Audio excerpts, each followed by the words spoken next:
श्री राम, जय Shri Ram. Mix by Dharmesh धमाका। श्री राम दिल के सेना आई डीजे नीरज, डीजे नीरज,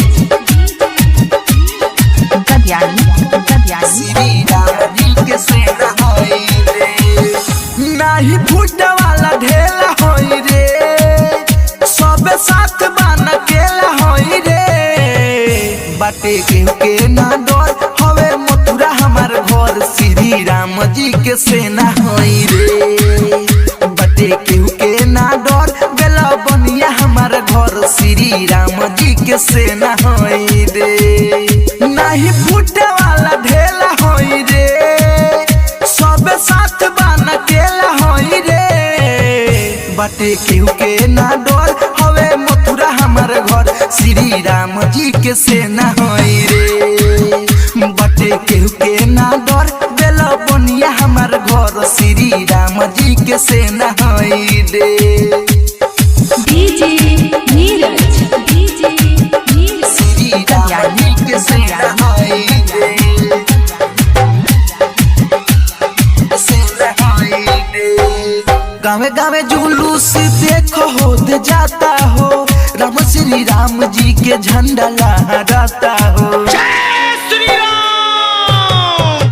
गावे गावे जुलूस देखो होत जाता हो, राम श्री राम जी के झंडा लहराता हो, झंडा लहराता। कितना कोयले हो खेला होई रे, हनुमान जी के चेला होई रे, बाटे के ना डर हवे मथुरा हमार घर, श्री राम जी के सेना होई रे, बाटे के ना डर हबेल बनिया हमार घर, श्री राम जी के सेना होई रे। डीजे नीरज, बाटे के ना डर हवे मथुरा हमार घर, गद्यानी गद्यानी। श्री राम जी के सेना होई रे। अमावस राजा भजन लिख लिख गावता, सिके चन चल गाना डीजे पर बजावता, जय श्री राम।